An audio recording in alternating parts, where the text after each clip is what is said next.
Selamat pagi semua anak-anak dan salam sejahtera untuk kita. Semoga tetap dalam lindungan Tuhan dan tetap sehat semua. Hari ini kita akan memulai kegiatan pembelajaran kita. Seperti yang disampaikan Ibu Guru kemarin, bahwa kita akan masuk di subtema 3 pada pembelajaran pertama. Sebelum kegiatan kita dimulai, mari kita awali dengan doa. Kita ambil sikap doa. Silakan duduk dengan tenang dulu. Kita awali pembelajaran kita dengan doa. Kita sama-sama baca teks doa di depan kita masing-masing. Marilah berdoa dalam nama Bapa dan Putra dan Roh Kudus. Amin. Bapa yang Maha Baik, terima kasih atas hari yang baru ini bagi kami. Untuk memulai kegiatan dalam belajar, bantulah kami untuk selalu bersandar dalam kasih-Mu. Semoga kegiatan kami ini boleh berguna dan bermanfaat bagi masa depan kami. Demi Kristus Tuhan dan pengantara kami. Amin. Dalam nama Bapa dan Putra dan Roh Kudus. Amin. Baik, kita mulai dengan pembelajaran pertama dengan muatan pembelajaran Bahasa Indonesia, SBDP, dan Matematika. Jadi 3 muatan pembelajaran dengan materi kalimat perintah, menggambar imajinatif, dan penjumlahan bilangan ratusan.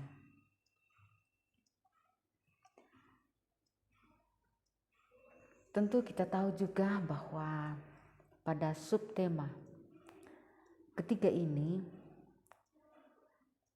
kita belajar tentang hidup rukun di sekolah.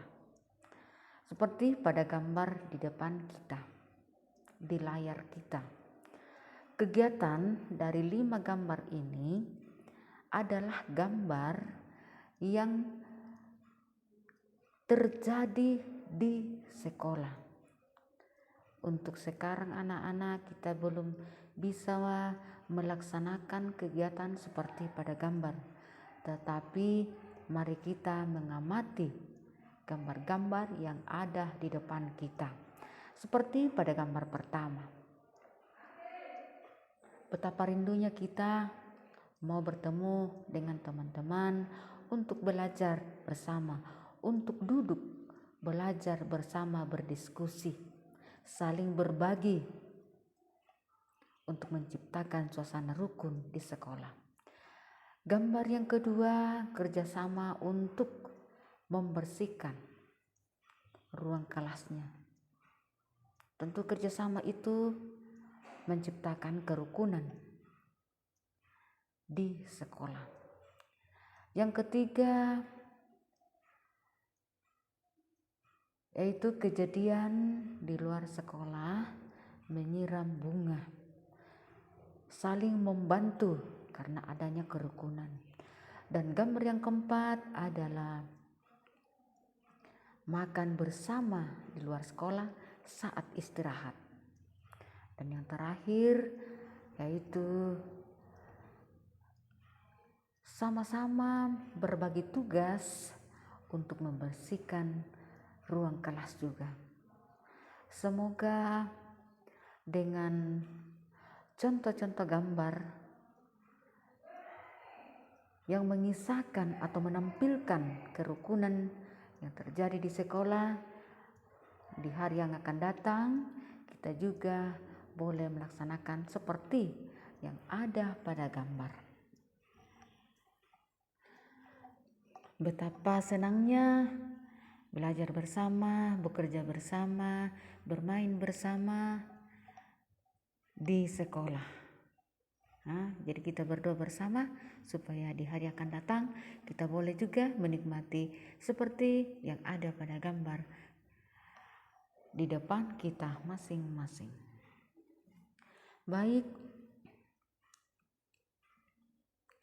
sekarang kita mulai dengan materi yang pertama, yaitu kalimat perintah. Hari kemarin kita belajar tentang kalimat ajakan, kita mengajak. Sekarang kita sampai lagi kepada kalimat perintah.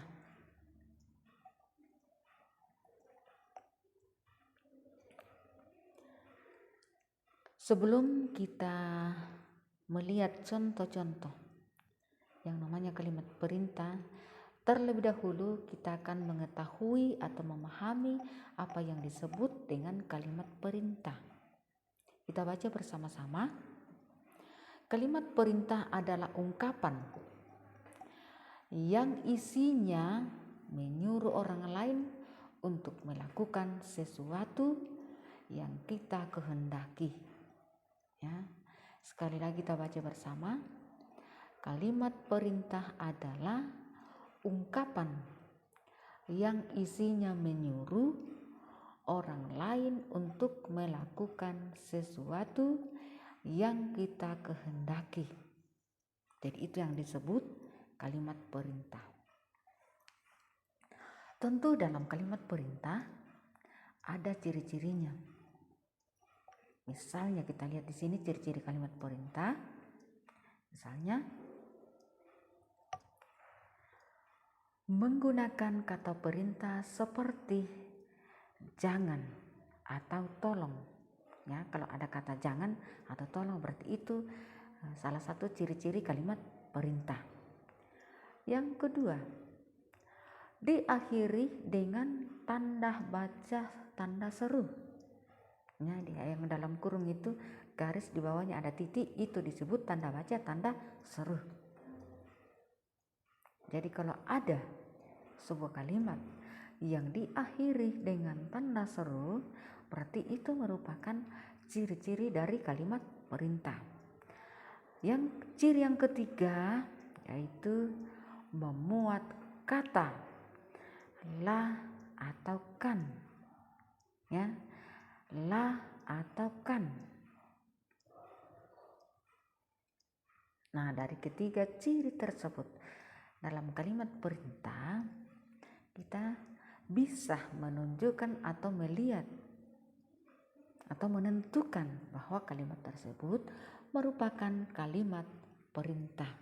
Kita lihat contoh yang pertama.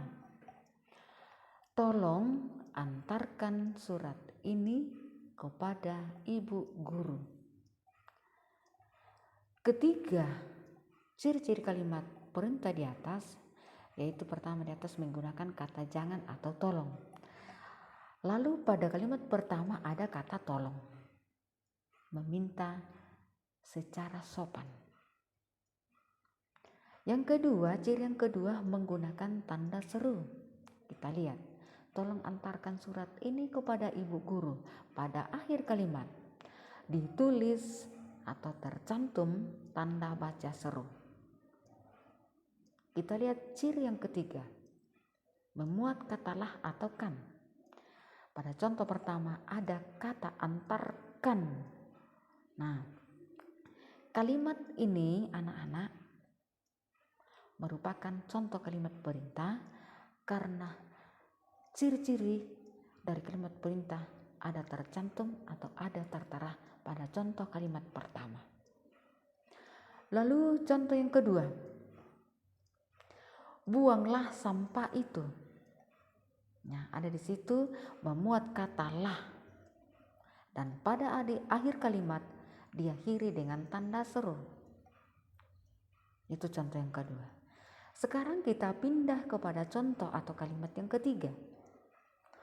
Kalimat ini sering sekali kita baca di tempat-tempat umum, misalnya di sekolah, di rumah sakit, di pasar, pokoknya di tempat-tempat umum.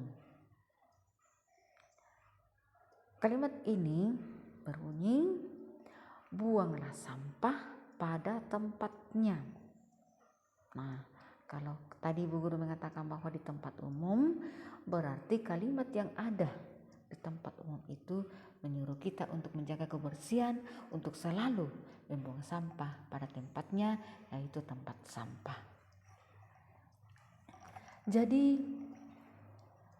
ketiga contoh kalimat perintah ini kita sudah bisa memahami bahwa apabila ada kata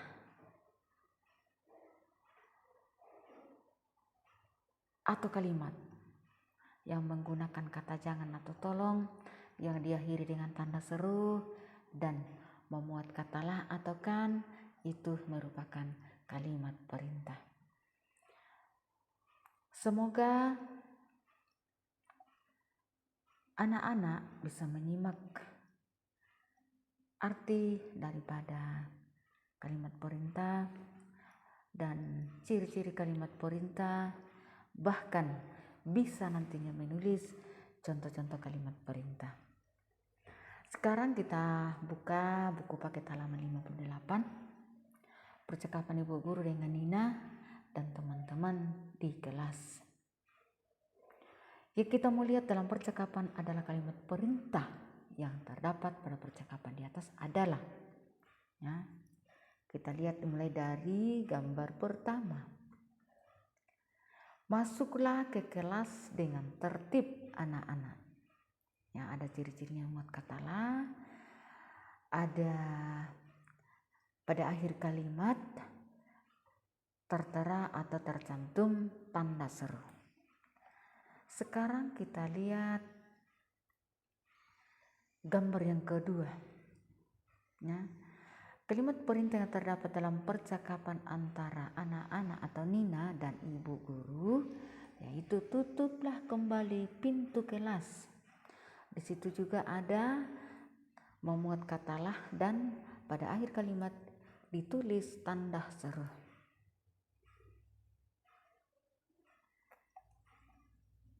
Kita lihat contoh yang berikut.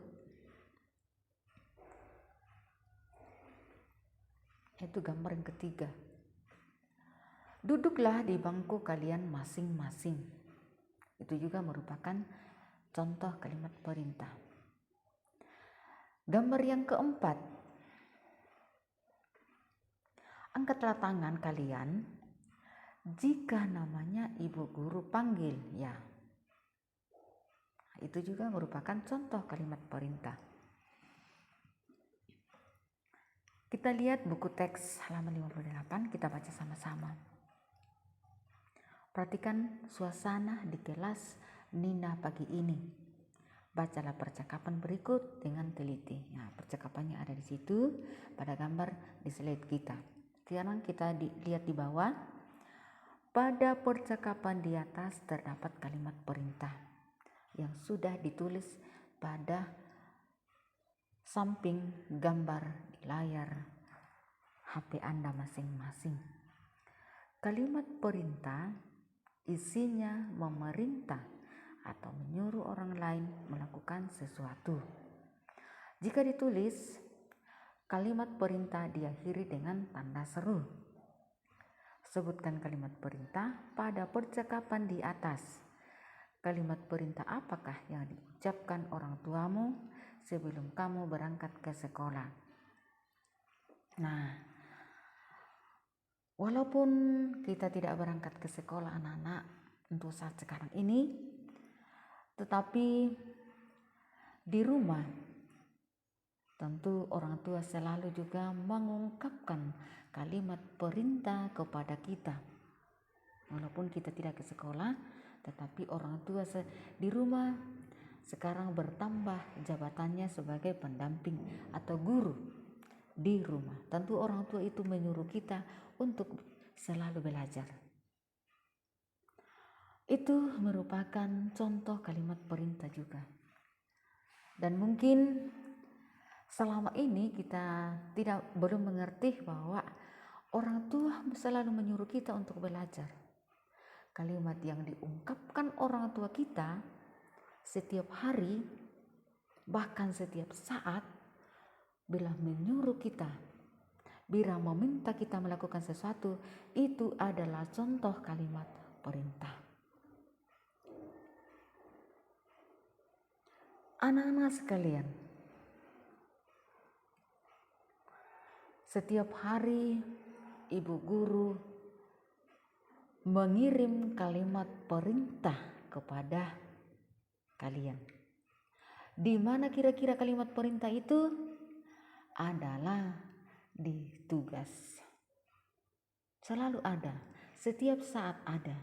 Begitu juga di rumah. Setiap saat orang tua kita mengungkapkan kalimat perintah kepada kita. Apakah kita diminta untuk bekerja, atau belajar, atau menjaga adik, dan lain sebagainya. Itu adalah kalimat perintah apabila di dalamnya ada kalimat katalah, atau kan, atau tolong, atau jangan, atau dengan intonasi menggunakan tanda seru. Kita tidak hanya melihat bahwa kalimat yang ditulis itu ada tanda seru, berarti itu kalimat perintah, tetapi kita juga bisa mendengar atau dengan intonasi yang dikeluarkan oleh seseorang kepada kita. Dalam intonasi itu menggunakan tanda seru. Berbeda juga kalau kalimat yang disampaikan orang tua atau saudara atau teman yang menggunakan tanda tanya. Berarti itu adalah kalimat tanya. Tapi nanti tanda tanya dengan kalimat tanya tetap kita akan pelajari di pembelajaran berikut. Semoga dengan contoh-contoh dan dengan pengalaman-pengalaman yang Ibu Guru jelaskan, kalian bisa menyimak dengan baik. Sekarang dengan membayangkan kalimat-kalimat yang sampaikan orang tua di rumah, kita sudah bisa memahami bahwa kalimat yang disampaikan orang tua adalah kalimat perintah. Begitu juga kalau kita menggambar, tentu menggambar sesuatu, apakah itu benda atau pohon atau pemandangan, tentu kita dari bayangan kita. Nah, seperti yang kita pelajari atau materi kita pada hari ini, yaitu menggambar imajinatif. Mungkin anak-anak bertanya juga bahwa apa itu menggambar imajinatif. Nah, mari kita lihat bersama. Kita baca pada layar kita masing-masing. Silakan membaca, masing-masing membaca dengan suara yang begitu lantang supaya bisa dipahami. Kita sama-sama. Menggambar imajinatif adalah sebuah gambar yang dihasilkan dari imajinasi atau pemikiran atau khayalan. Gambar imajinatif tidak harus sama dengan gambar aslinya. Kita ulangi dari atas supaya lebih jelas. Kita sama-sama. Menggambar imajinatif adalah sebuah gambar yang dihasilkan dari imajinasi atau pemikiran atau khayalan. Gambar imajinatif tidak harus sama dengan gambar aslinya. Misalnya, kita menggambar sebuah pemandangan di sawah. Tentu yang ada di situ ada sawah. Misalnya ada sungai. Misalnya ada kerbau sementara makan rumput. Ya, atau ada padi dan sebagainya. Artinya, kita bisa membayangkan suasana yang ada biasanya di sawah. Biasa juga ada pondok-pondok, tempat menjaga padi bila padi itu sudah mulai menguning. Ada tali-tali yang direntangkan, bahkan ada orang-orang yang dibuat untuk menjaga padi bila padi sudah mulai menguning. Ada juga biasa pemandangan di pinggir pantai. Walaupun gambar yang kita bayangkan itu atau kita gambar itu tak selamanya ada pantai yang persis seperti itu. Nah, maka dalam menggambar itu disebut menggambar imajinatif atau imajinasi atau hayalan, bayangan yang kita perkirakan dari pemikiran kita sendiri. Seandainya anak-anak mencoba menggambar, umpamanya keadaan di sekolah, ya tentu ada ruangan, ada kebun, ada lapangan, ya, ada pintu kelas dan lain sebagainya. Berarti kita membayangkan situasi atau keadaan di sebuah sekolah, walaupun tidak sama persis dengan sekolah yang sebetulnya. Seperti umpamanya kita menggambar pemandangan yang ada di sekolah kita SD Katolik Gereja Rosari. Tak selamanya sama, mungkin ada yang hilang atau ada yang bertambah, misalnya kebunnya, ada bertambah pohon-pohonnya dan lain sebagainya. Dan gambar tersebut sekali lagi dikatakan gambar imajinatif atau imajinasi. Banyak sekali contoh-contoh gambar yang merupakan contoh gambar imajinatif. Jadi anak-anak sekalian sudah bisa memahami bahwa apa yang disebut dengan menggambar imajinatif. Menggambar sesuai dengan pemikiran kita sendiri. Walaupun gambar itu tidak ada yang sebetulnya terjadi seperti itu.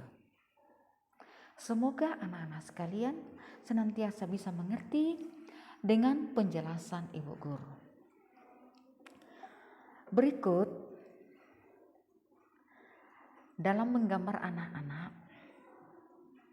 tentu ada alat-alat yang kita gunakan. Tidak sama bila kita menulis. Apakah kita menulis catatan atau percakapan atau kalimat perintah atau kalimat ajakan, tentu ada perbedaannya dengan menggambar. Kita akan melihat sekarang contoh alat yang digunakan dalam menggambar, misalnya menggambar imajinatif. Misalnya tentu kita menggunakan pensil supaya gambar yang kita gunakan bisa dihapus apabila ada kesalahan atau ada yang kurang pas dengan keinginan kita. Yang kedua, penggaris atau mistar untuk membuat garis lurus. Ya, seperti membuat pohon, ya, tentu kita tidak menggunakan penggaris karena batang pohon, walaupun pohon itu lurus, tidak mungkin kita menggunakan penggaris. Bahan yang ketiga atau alat yang ketiga adalah pensil warna atau krayon atau spidol untuk menghiasi gambar kita sesuai dengan warna pada gambar yang sebetulnya. Misalnya pohon, tentu warna pada batang berwarna coklat dan warna pada daun pohon berwarna hijau dan lain sebagainya. Lalu yang keempat, penghapus. Kegunaan daripada penghapus ini adalah untuk menghapus gambar yang keliru atau salah untuk diperbaiki kembali. Seandainya anak-anak mencoba membuat sebuah gambar, apakah itu pemandangan yang ada di sekolah atau di kota saat senja, atau ya seperti yang disampaikan Ibu Guru, ada pemandangan di sawah. Kebetulan ya, kalau kita belajar di rumah, kita banyak melihat pemandangan-pemandangan gunung atau sawah.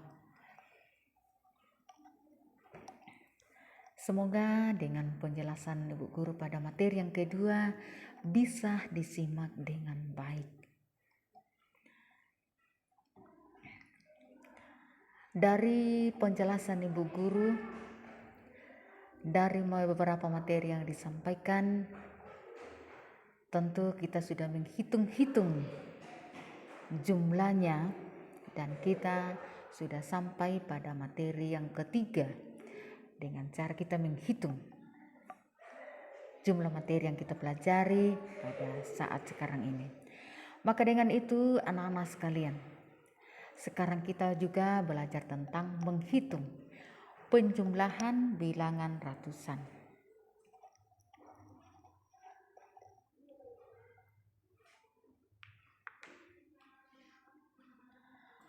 Ada pada buku paket halaman 60. Alat mewarnai Nina dan teman-teman bermacam-macam. Ada 146 krayon dan 217 pensil warna. Bu Guru ulangi. Ada 146 krayon dan 217 pensil warna. Ya. Berapakah jumlah krayon dan pensil warna seluruhnya? Kamu dapat menjumlahkannya menggunakan kubus satuan. Nah, ada dua cara penjumlahan bilangan 3 angka, yaitu bilangan ratusan, puluhan, dan satuan, yaitu penjumlahan cara panjang dan penjumlahan cara pendek, yaitu bersusun panjang dan bersusun pendek. Bilangan yang kita mau jumlahkan adalah dari alat warna Nina dan teman-temannya, yaitu 146 krayon dan pensil 217. Kita akan menjumlah kedua bilangan ratusan ini mulai dari cara bersusun panjang. Yang membuat panjang di sini anak-anak adalah diuraikan menurut nilai tempat masing-masing bilangan. Bu Guru ulangi. Yang membuat jadi panjang di sini adalah menguraikan bilangan menurut nilai tempat masing-masing bilangan, yaitu ratusan ditambah puluhan ditambah satuan. Nah, makanya bentuknya terurai menjadi panjang. Seperti pada contoh pertama, 146 diuraikan 100 tambah 40 tambah 6, jadi panjang ke sana. Bilangan yang kedua, 217 diuraikan 200 tambah 10 tambah 7. Untuk menjumlah per nilai tempat masing-masing tentu kita mulai dari belakang, yaitu dari angka satuan. Nah, cara ini baik dalam bersusun pendek maupun dalam bersusun panjang selalu dimulai dari belakang, dari angka satuan. Kita perhatikan. 6 tambah 7 sama dengan 13. Kita tulis dulu 13. Sekarang kita pindah kepada suku yang kedua, yaitu puluhan. 40 tambah 10 sama dengan 50. Langsung ditulis 50. Yang ketiga, kita pindah kepada angka ratusan, yaitu 100 ditambah 200. Hasilnya 300. Maka jumlah dari setiap nilai tempat bilangan, ratusan ditambah ratusan, puluhan ditambah puluhan, satuan ditambah satuan, menjadi 100 ditambah 50 ditambah 13. Tentu dari angka 13 ini anak-anak terdiri dari dua bilangan, yaitu puluhan dan satuan. Dan kita di sini akan memisahkan tempat duduk seandainya ini adalah cara duduk kita, tempat duduk masing-masing bilangan. Ada tempat duduknya ratusan, ada tempat duduknya khusus puluhan, ada tempat duduknya khusus satuan. Maka dengan itu dari angka 13 puluhan itu 10 dipisahkan dari angka satuan yaitu 3 menjadi ratusan 300, puluhan 50, dan 13 dipisahkan 10 tambah 3 menjadi, nah karena diuraikan itu maka terjadilah namanya bentuk panjang. Dan sekarang kita akan masukkan di masing-masing tempat, yaitu lain tempatnya ratusan, lain tempatnya puluhan, lain tempatnya satuan, menjadi 300 ditambah 60, di mana didapat 60, yaitu 50 ditambah 10 menjadi di bawah ditulis 60. Karena ini 3 adalah satuan, maka dia duduk sendiri yaitu 3. Maka kita akan jumlah menjadi hasil terakhir dari masing-masing kelompok ratusan, puluhan, dan satuan menjadi satu hasil terakhirnya menjadi 363. Jadi 146 ditambah 217 sama dengan 363 dalam bentuk panjang. Mengapa dikatakan panjang? Karena diuraikan sesuai dengan nilai tempat masing-masing. Sekarang kita pindah kepada cara yang singkat atau biasa juga katakan cara bersusun pendek. Cara ini tidak jauh beda dengan cara pertama, cuman ya seandainya ini pengandainya perjalanan seseorang menuju ke satu tempat, ini potong kompas supaya cepat. Caranya sama, selalu dimulai dari belakang, yaitu dari angka satuan. Begitu juga dalam pengurangan bilangan, tapi kita belum sampai di situ. Cara bersusun pendek dalam bilangan yang sama yaitu 146 ditambah 217 menjadi, kita mulai dari belakang, 6 tambah 7 sama dengan 13. Langsung tulis satuannya di barisan satuan 3. Yang satu itu karena puluhan simpan ke depan, yaitu di atas kepala angka puluhan, itu angka 4. Jangan lupa ditulis satuannya, karena apabila tidak ditulis anak-anak nanti dilupa hitung. Jadi harusnya ditulis di atas kepala angka puluhan, yaitu angka 4. Nah di situ di atas ada tanda angka 1 yang dilingkari berwarna merah, berarti itu adalah simpanan. Kita jumlahkan dari atas. 1 ditambah 4 sama dengan 5. Boleh siapkan jarinya di depan.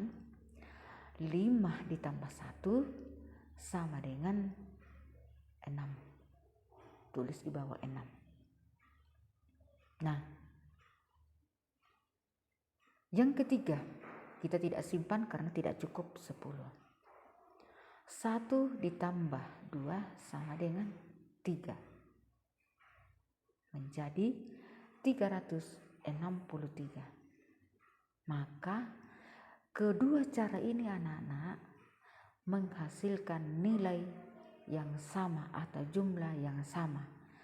Apabila kita selesaikan dalam bentuk panjang, Sama juga apabila kita selesaikan dalam bentuk pendek, bersusun pendek.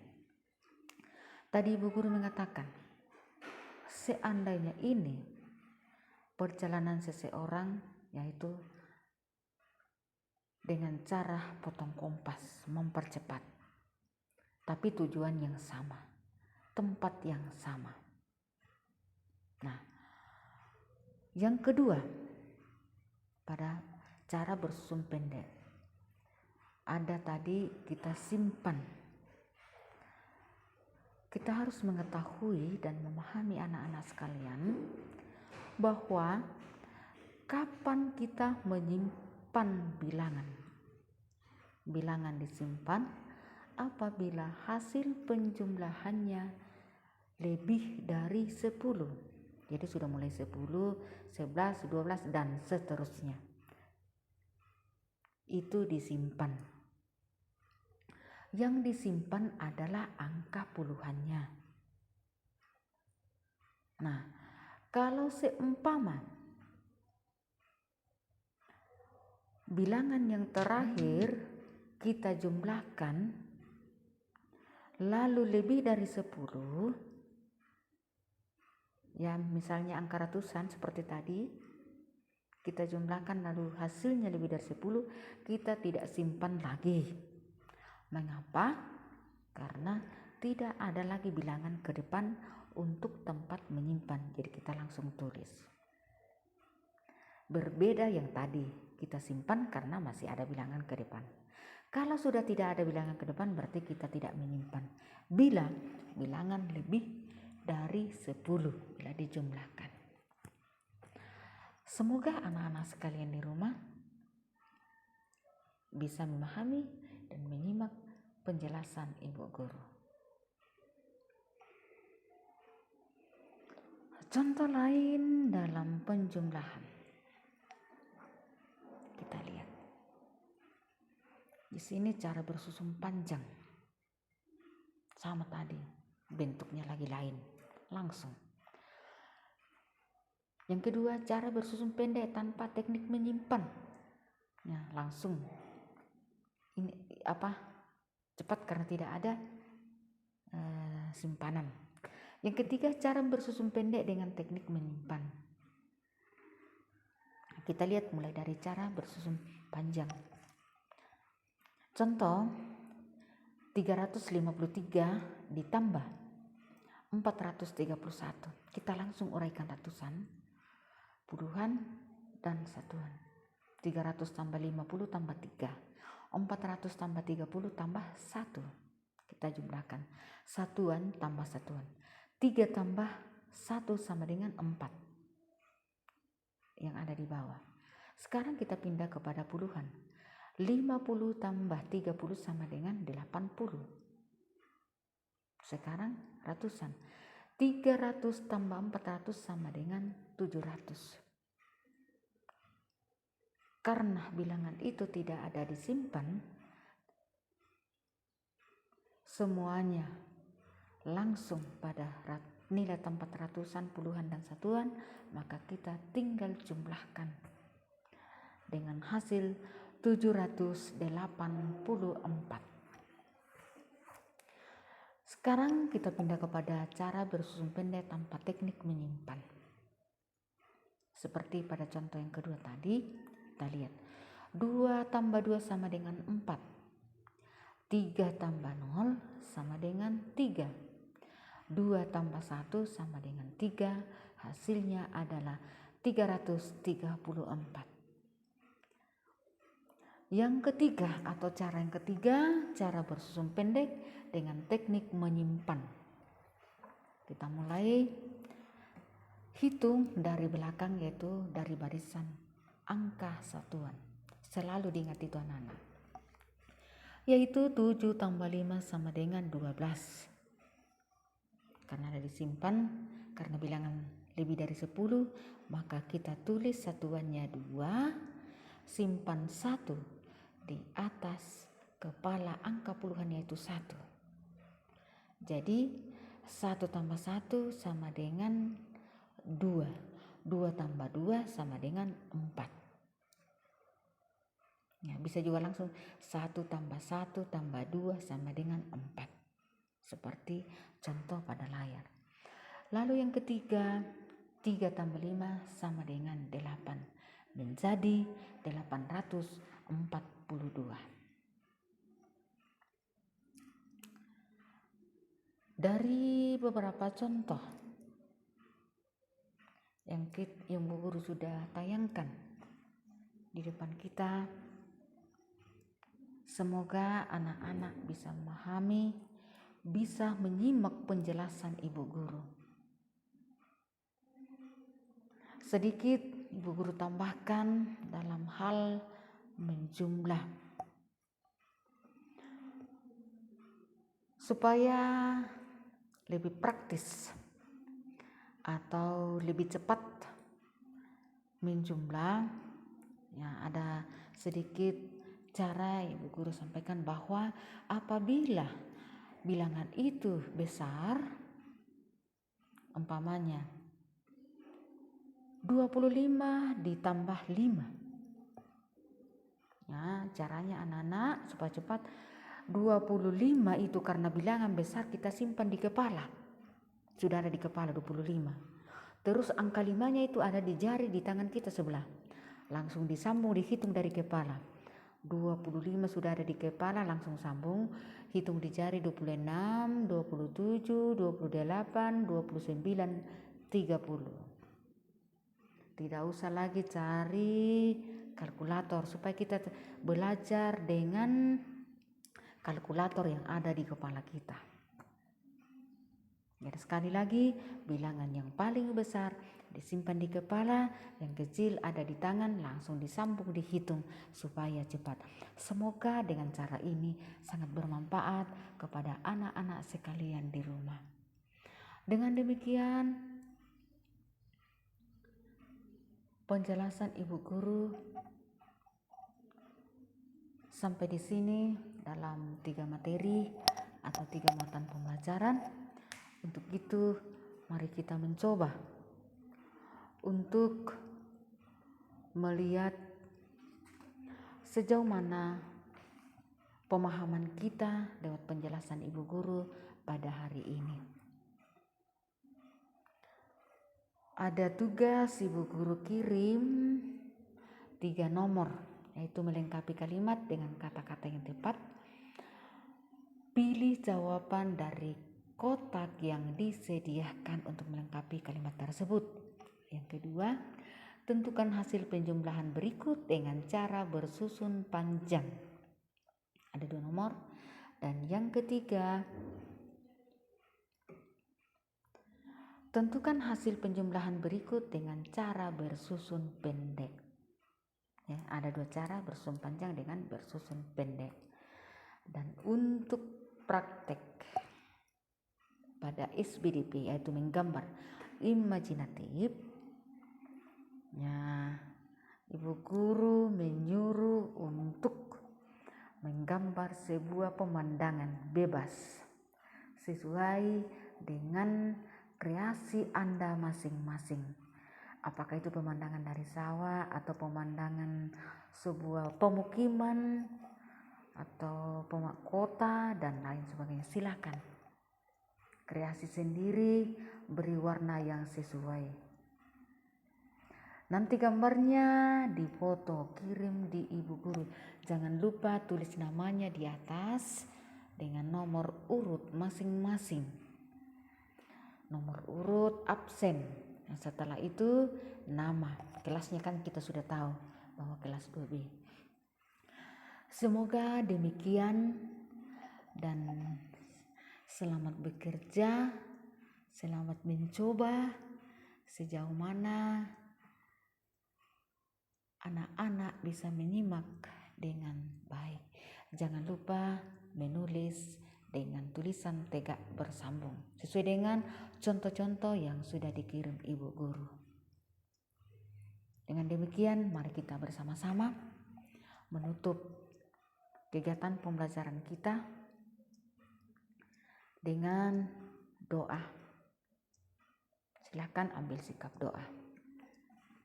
Marilah berdoa dalam nama Bapa dan Putra, dan Roh Kudus. Amin. Allah Bapa yang Maha Pengasih, puji dan syukur kami angkat kepadamu, ya Bapa, atas semua kemurahan-Mu yang berlimpah kepada kami semua. Secara khusus atas hari yang baru ini, saat ini kami telah selesai untuk belajar, semoga boleh bermanfaat di masa depan kami. Berkatilah kami semua, dan terimalah permohonan kami demi Kristus Tuhan dan pengantara kami. Amin. Dalam nama Bapa dan Putra dan Roh Kudus. Amin. Sekali lagi, jangan lupa latihan menulis tegak bersambung. Sekian dan salam sehat selalu.